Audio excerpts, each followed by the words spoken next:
입니다. 오늘은 좀 실제적인 이야기를 조금 이제 나누려고 합니다. 우리가 지금 하나님의 일꾼에 대해서 지금 나누고 있거든요. 첫 번째는 첫날은 하나님을 사랑하고 교회를 사랑하고 성도를 사랑하는 일꾼, 자기가 부족하다고 생각하는 일꾼이 되면 좋겠다라고 우리 얘기를 했잖아요. 그리고 지난주에는 성령 충만한 교회, 성령 충만한 그 사도들도 소홀히 자신들이 말씀과 기도 사역을 소홀히 함으로 인해서 교회가 문제 생겼는데, 그럼에도 이 사람들이 성령 충만하고 지혜롭게 문제를 잘 해결해서 오히려 그 교회가 더 수가 늘어났다는 것을 보았습니다. 성령 충만한 교회도 문제가 생길 수 있는데, 중요한 것은 성령 충만한 게 해결하는 방법이 더 중요하다고 얘기했어요. 그래서 우리가 사도들을, 12사도들을 보면서 우리에게도 이렇게 지혜롭게 성령 충만하게 일을 처리해 나가는 사람들이 필요합니다라고 우리가 또 살펴보았습니다. 오늘은 어떤 이야기를 나누고 싶냐면, 사실 이 4절에 나오는 말씀에 집중하고 있어요. 한번 보시겠습니까? 우리는 오로지 기도하는 일과 말씀 사역에 힘쓰리라 하니. 일꾼을 뽑는 목적이기도 하고 일꾼이 필요한 목적이기도 합니다. 제가 우리 첫 번째 시간부터 동영상을 보여드렸었어요. 웅덩이에서 빠져나가는 물고기, 그러면서 지금 온누리교회는 과도기에 있다라고 말씀을 드렸습니다. 이 온누리교회뿐만 아니라 한국교회가 과도기에 있습니다. 이 변화의 시점이 있는데, 그 어떤 변화를 요구하는지, 어떤 변화가 필요한지 그 말씀을 나누려고 합니다. 이런 유머가 있습니다.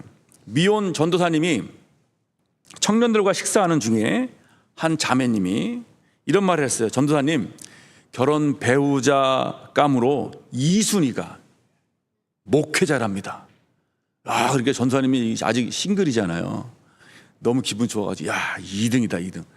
내가 이제 결혼할 수 있구나 라고 이제 생각을 했어요. 그래서 속으로 캐자를 불러서 좋아했습니다. 궁금했어요. 그러면 배우자감 1위는 누굽니까? 라고 물어봤어요, 자매한테. 자매가 뭐라고 대답했습니까? 1순위는 평신도랍니다. 아무래도 목회자는 결혼하기 쉽지 않을 것 같습니다.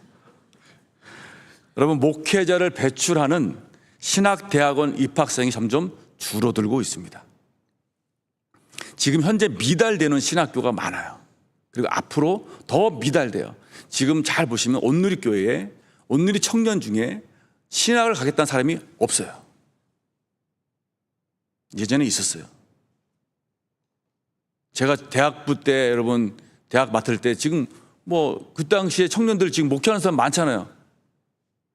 기억 다 한번 이름 대면 아실 겁니다. 다 온누리교회에서 제가 청년 때들 그렇게 다 목회자들이 배출됐어요. 지금 목회를 하고 있어요. 지금은 목회하겠다는 사람, 신학교 가겠다는 사람 없어요. 이 온누리교회만 그런 거 아니에요. 한국교회 전체가 지금 상황이 이렇습니다. 그러면 신학생이 없는데 신학교가 운영되겠습니까? 안 돼요. 신학교가 문 닫아야 되는지 다른 방법을 찾아야 됩니다. 그 중에 하나가 뭐냐? 비자 발급이에요.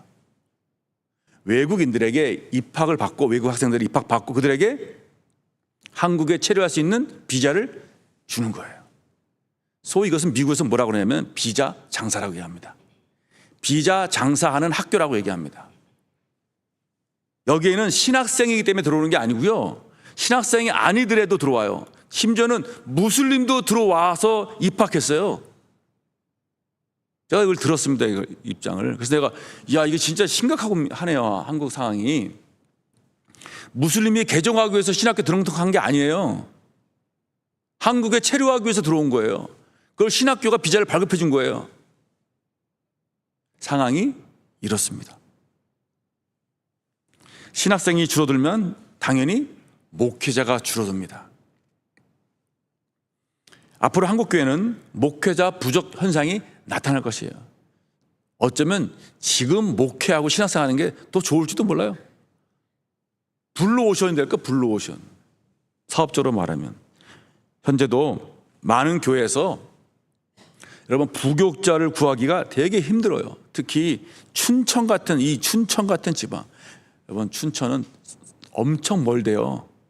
서울에서 산을 몇 개나 넘어댄대요. 그래서 안 와요. 지방이나 중소형 교회는요, 부교육자 구하는 것이 하늘의 별 따기라고 할 정도입니다.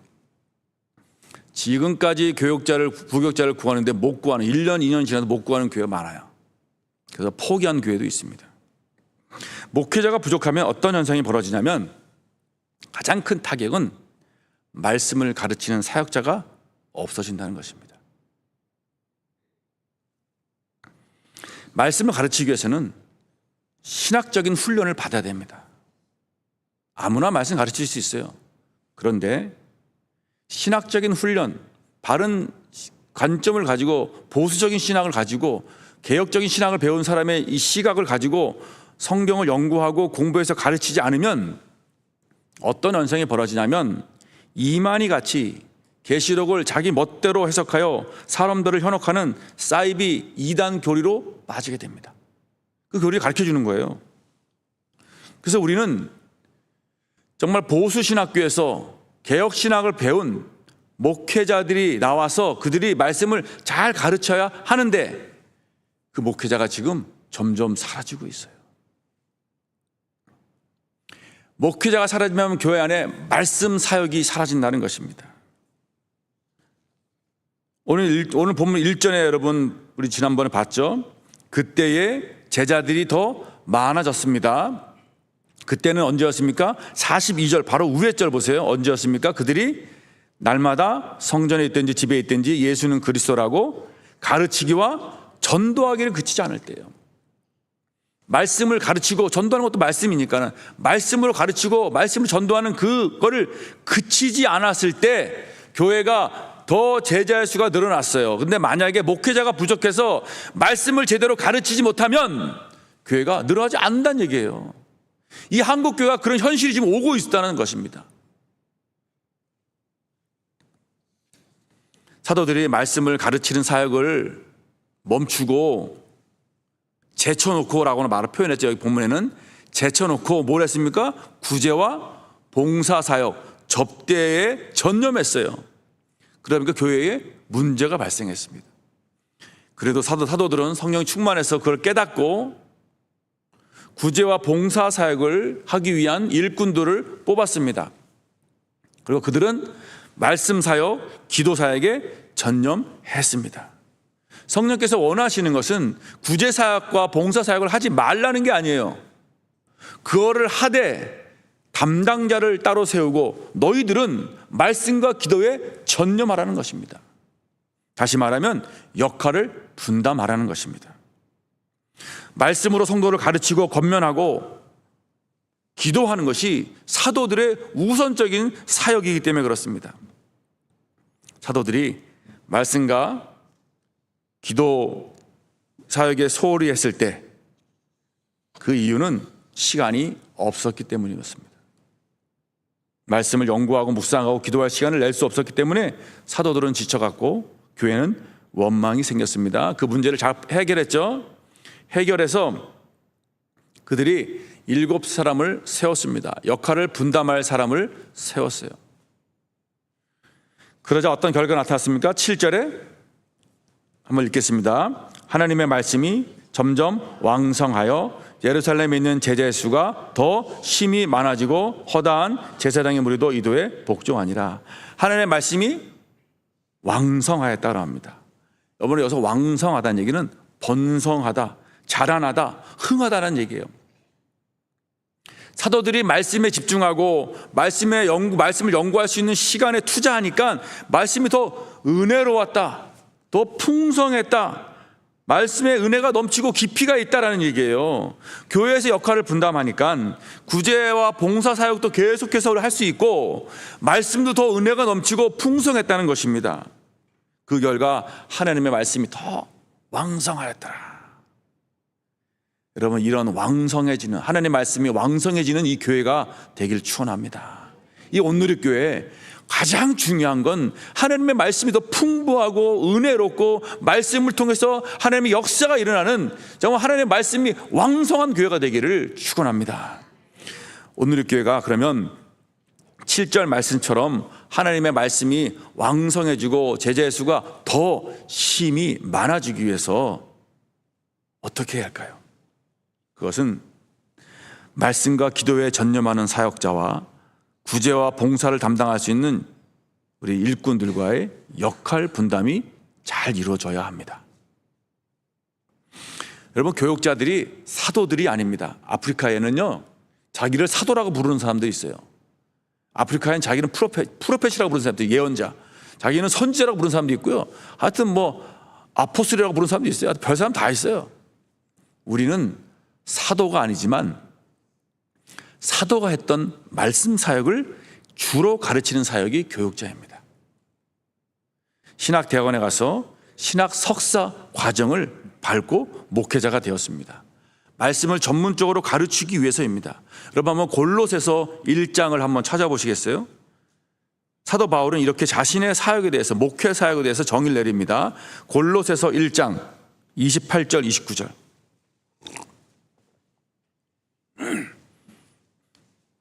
되게 중요한 구절이기 때문에 여러분 아마 밑줄이 거의 있을지도 몰라요. 제가 몇 번 얘기했기 때문에. 골로새서 1장 28절 29절 우리 한 목소리로 읽겠습니다. 시작. 우리가 그를 전파하여 각 사람을 권하고 모든 지혜로 각 사람을 가르침은 각 사람을 그리스도 안에서 완전한 자로 세우려 함이니 이를 위하여 나도 내 속에서 역사하신 이의 역사를 따라 힘을 다하여 수고하노라. 자, 사도 바울은 목회자요 선교사로서 어떻게 정의 내립니까? 자신의 사역을 어떻게 정의 내리나요? 그를 전파하여 각 사람을 권하고 모든 사람 각 사람을 가르치고 각 사람은 그리스도 안에서 완전한 자로 세우는 거예요. 이게 목회예요. 이게 영적인 지도자들, 목회자의 목표가 뭐냐면 말씀으로 성도들 잘 가르치고 세워서 그리스도 안에서 완전한 자로 성장하게 만드는 것. 이것이 우리의 기쁨이고 즐거움이고 자랑이고 우리의 사역인 것입니다. 이것을 보기 원하는 거예요, 우리는요. 여러분, 저희 목회자들 돈 많이 준다고 기뻐하고, 물론 돈 많이 주면 기뻐합니다. 그러나 더 기뻐하는 것은 성도들이 말씀 안에서 잘 자라는 게 더 행복해요. 그러면요, 안 먹어도 배고파요. 안 먹으면 배고파요, 사실 여러분. 그래도 행복해요, 여러분. 각 사람을 말씀을 가르치기 원하고요. 그리스도 안에서 완전한 자로 잘 세우기 원해요. 성도들을 말씀으로 가르치고 돌보는 목양 사역을 통해서 각 사람을 그리스도 안에서 완전한 자로 세우는 자가 목회자입니다. 이를 위해서 3년 동안 훈련을 받았습니다. 신학대학원 가서 훈련을 받았습니다. 그런데 3년으로는 턱도 없어요. 신학대학원 3년은 어떻게 말씀을 연구해야 하고 어떻게 성경을 해석하고 어떻게 목양을 하는지 맛만 보는 거예요. 아, 이런 게 있구나. 미국에서 박사학위를 공부할 때 이런 말을 종종 들어요. 미국에서 박사학위를 받으면 박사가 되는 게 아니라 박사가 될 수 있는 자격을 주는 거라는 거예요. 박사 학위가 있어도 박사가 아니고 박사가 이제 될 수 있는 자격을 주는 거예요. 여러분, 우리 신학대학원에서 신학대학을 공부하고 신학을 공부하고 강도사가 되고 목사가 되면은요, 뭘 주냐면 강도권을 줍니다. 강도권. 칼 들고 강도짓 하는 강도 그거 아니고요. 강도는 말씀을 가르칠 수 있는 권한을 주는 거예요. 자격을 주는 거예요. 그게 강도권이에요. 이제 신학대학원 3년 공부하면은 이제는 말씀을 가르치시는 자격을 줄 텐데 앞으로 더 연구하라는 거예요. 교회 가서 부교육자로 사역하면서 부목사로 사역하면서 더 기도와 말씀에 전념하라는 것입니다. 그래서 그거를 자꾸 갈고 닦으라는 거예요.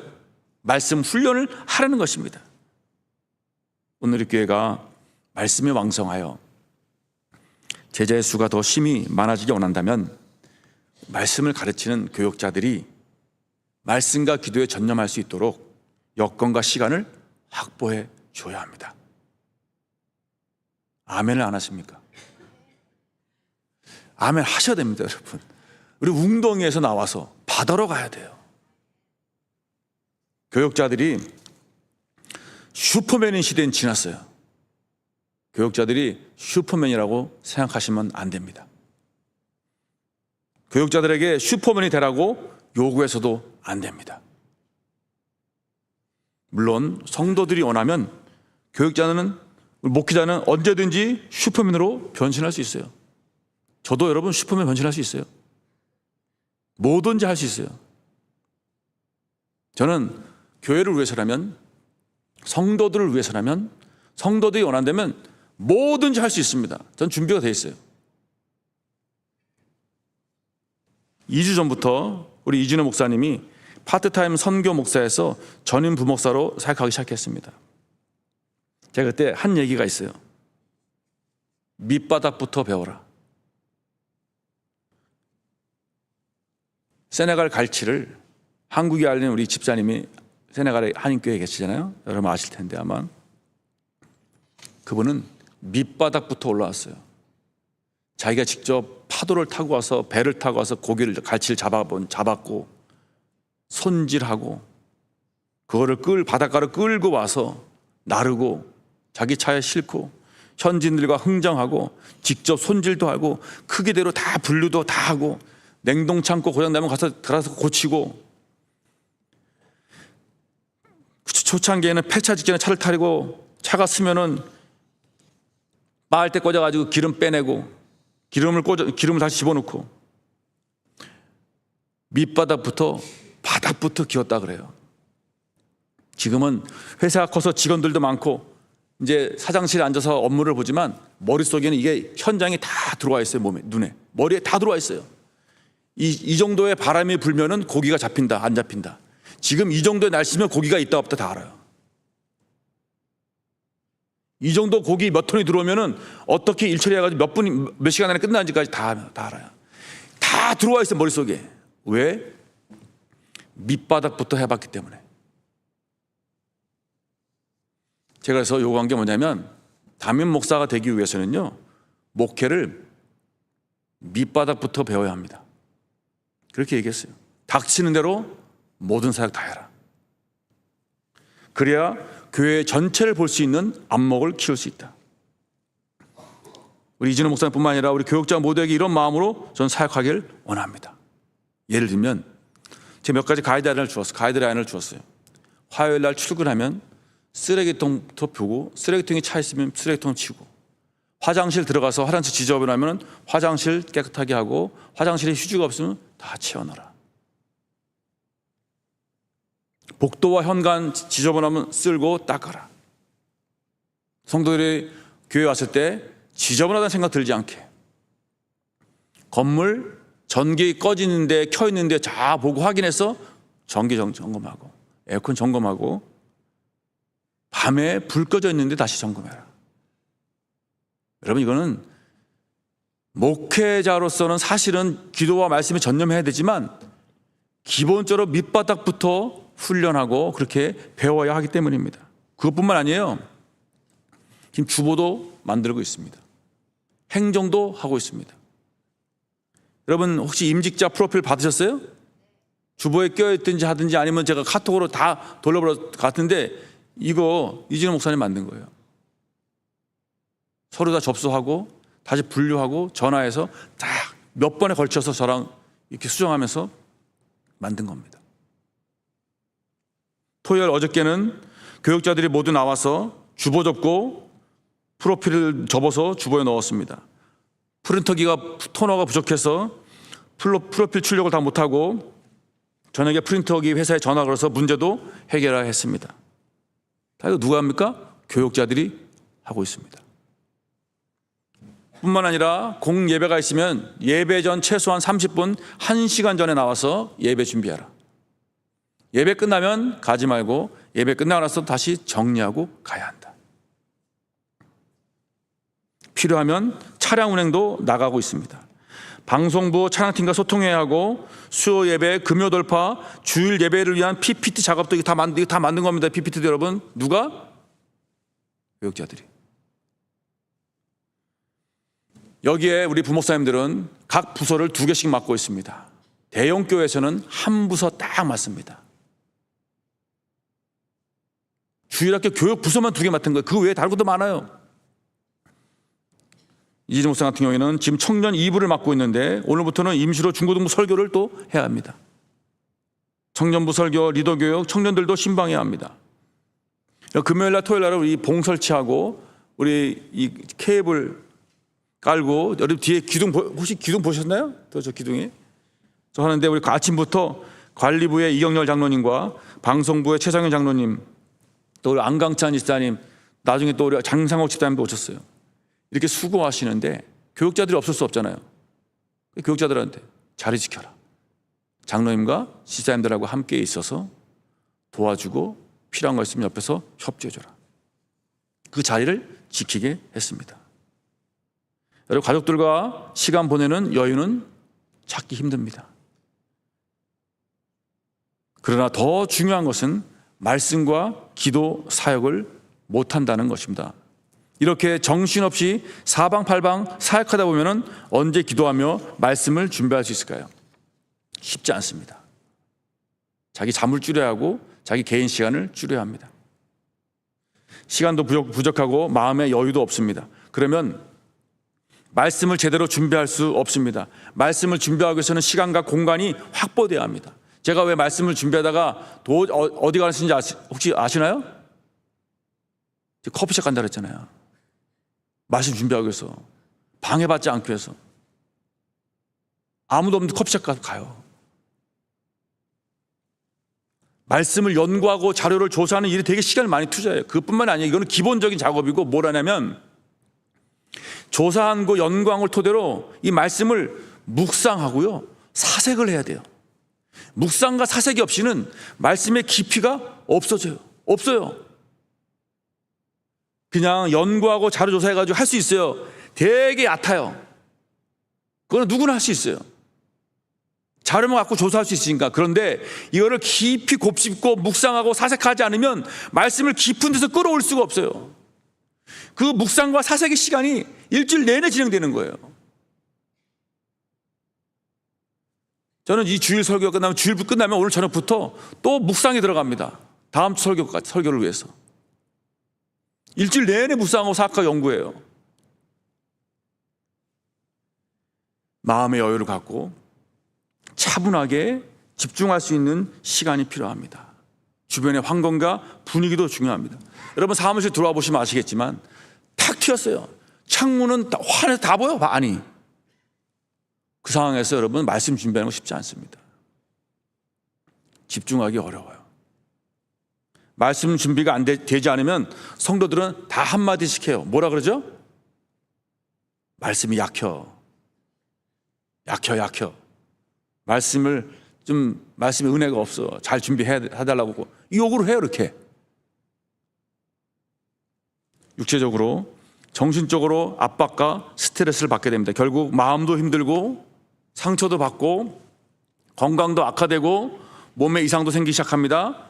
교회를 떠나고 심지어는 목회를 그만둡니다. 이래서 목회자들이 점점 없어지고 있습니다. 청년들은 이 모습을 보고 목회자가 되지 않으려고 합니다. 누구의 잘못입니까? 누구의 잘못도 아니에요. 이 사회가 그렇게 만들어가고 있습니다. 우리가 이런 사회 속에 우리가 정신 바짝 차리고 가야 되지 않겠습니까? 제가 얘기했잖아요. 웅덩이에서 나와서 바다로 가기 위해서 변화되어야 합니다. 과도기입니다. 이거 못 바꾸면 한국교회 무너집니다. 오늘교회 무너집니다. 저는 지금 이 과도기라는 게 너무 많이 느껴지고 있어요. 이거 못 뛰어넘으면 그냥 주저앉습니다. 이거 못 뛰어넘으면 이 상태로 그냥 움직입니다.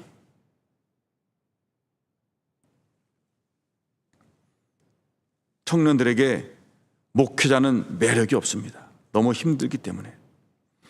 목회자는 사람을 대상으로 사역합니다. 다양한 사람이 올 수 있습니다. 여러분, 회사는 이익 집단이기 때문에 회사의 기준에 맞는 사원들을 뽑습니다. 교회는 누가 옵니까? 아무나 올 수 있습니다.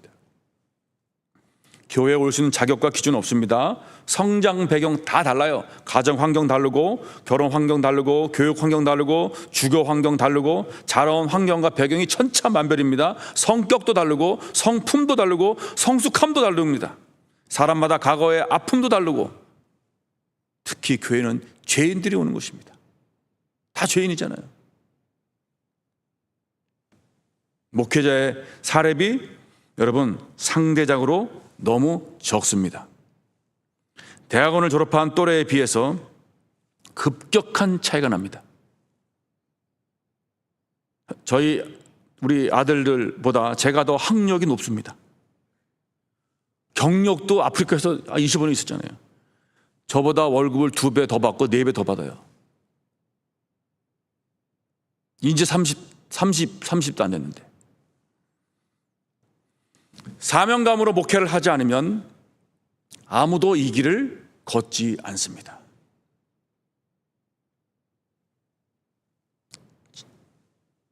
한국교회, 온누리교회 변해야 합니다.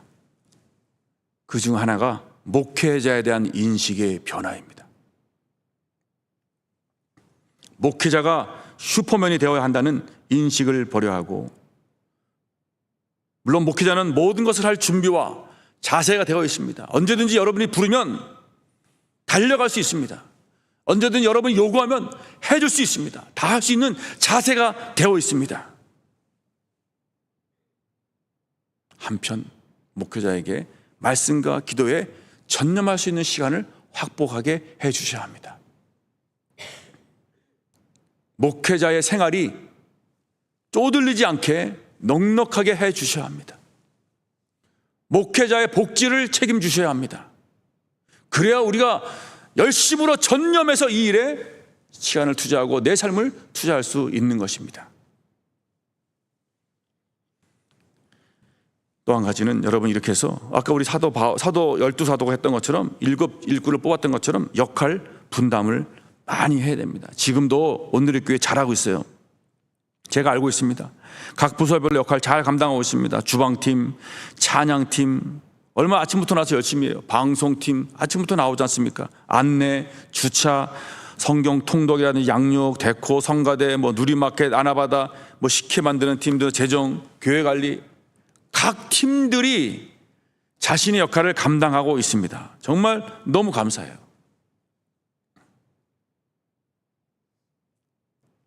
그런데 이 상태로는 여기를 벗어나지 못합니다. 저희 출석이 한 400명 정도 되는데 1, 2부 한 400 한 몇십 명 되는데 여러분 이 상태로는 400명대 못 뛰어넘습니다. 여기서 우리가 변화되지 않으면 정말 확 깨어나서 새롭게 우리의 일꾼들과 시스템을 만들어가지 않으면 700명, 800명 꿈도 꾸면 안 됩니다. 1000명 감당 못합니다.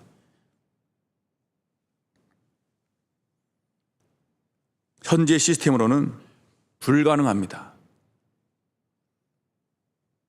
용량이 딸려서 컴퓨터가 자꾸 다운되듯이 교회가 제대로 돌아가지 않는 현상이 발생할 것입니다. 더 많은 일꾼들, 성령과 지혜가 충만하여 칭찬받는 일꾼들이 필요하고, 그거를 각 부서별로 시스템화되고 각 부서가 서로 연합하고 소통을 잘 해서 자기 것을 주장하지 않고 자기 고집대로 하지 않고 소통을 잘해서 어떻게 하면 우리가 협력하여 교회를 이렇게 세울 수 있을까? 이러한 정신도 필요합니다.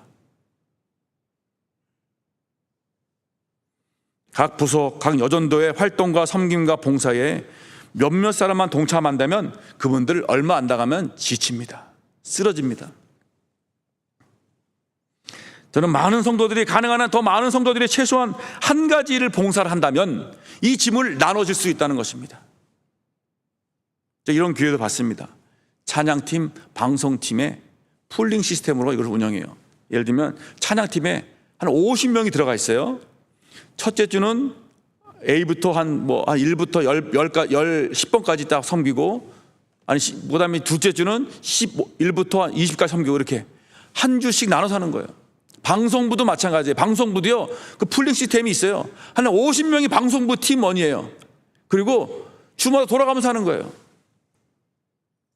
자기가 방송 맡으면 열심히 맡아요. 한 주. 그다음에 그 다음에 안 맡으면 가족들과 함께 예배 드리는 거예요. 이걸 누가 합니까? 우리가 감당해야 합니다. 한두 사람이 아니라, 한두 사람의 희생을 요구하는 것이 아니라 우리 온 성도가 내가 최소한 하나라도 하겠습니다. 그 마음 갖고 뛰어들지 않으면, 바뀌지 않으면 여러분 다 쓰러져요. 이거 못 뛰어넘습니다. 웅덩이에서 바다로 못 나갑니다.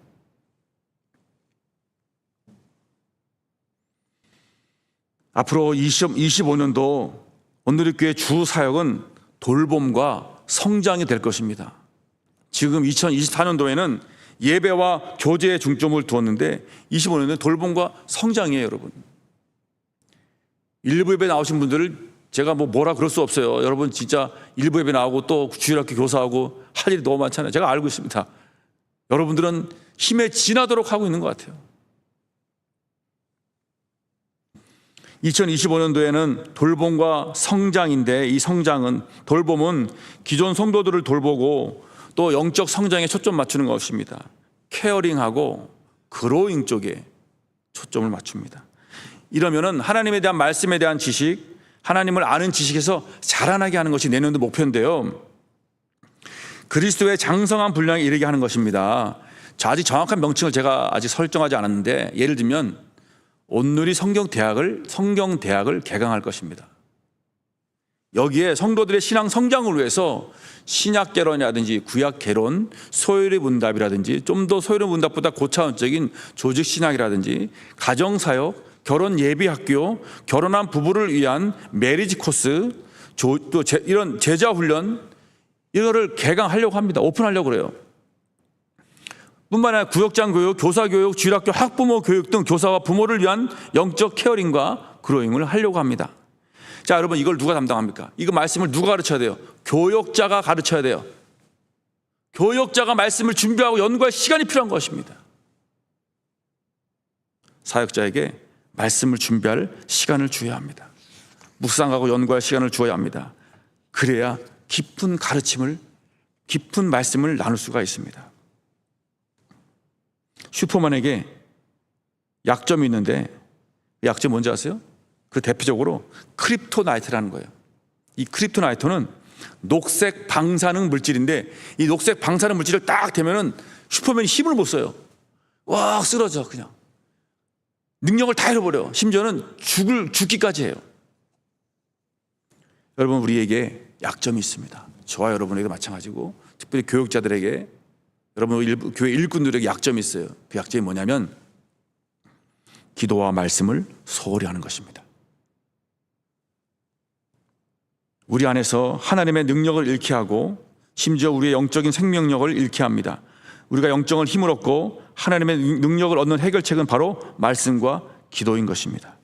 말씀과 기도에 집중할 때 하나님의 말씀을, 마음을 깨닫고 성령 충만으로 주어진 사역들을 말씀으로 성도들을 잘 가르칠 수 있고, 구역장은 구역에서 말씀을 잘 먹일 수 있고, 주일학교 교사들은 아이들을 말씀으로 잘 먹일 수 있습니다. 말씀과 기도에 전념하고 연구할 때. 사역자들도, 교사들도 마찬가지지만 말씀과 기도의 시간을 확보할 수 있어야 합니다.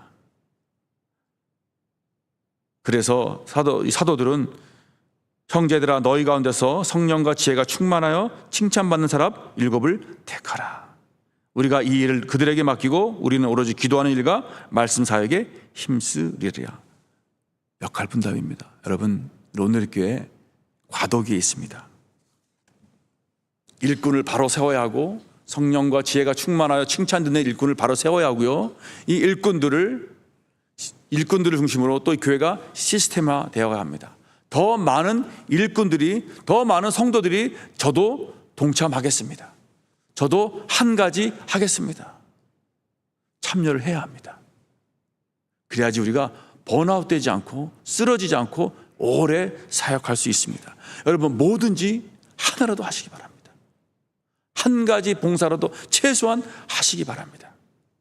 그것이 이 교회를 온누리교회가 구멍가게에서 대기업으로 가는 지름길입니다. 지금까지 익숙했던 모든 것을 깨내고 지금은 하나의 내가 무리에 머물러 있었다면 무리에서 나와서 하나님 내가 제자가 되겠습니다. 내가 지금은 그냥 구경하러 왔지만 하나님 내가 이제는 주인이 되어서 섬기겠습니다. 하나님의 일꾼이 세워지고 그러한 시스템이 바로 세워지는 교회. 그 결과는 어떻습니까? 7절에 보겠습니다. 다시 한번 읽겠습니다. 하나님의 말씀이 점점 왕성하여 예루살렘에 있는 제자의 수가 더 심히 많아지고 허다한 제사장의 무리도 이 도에 복종하니라.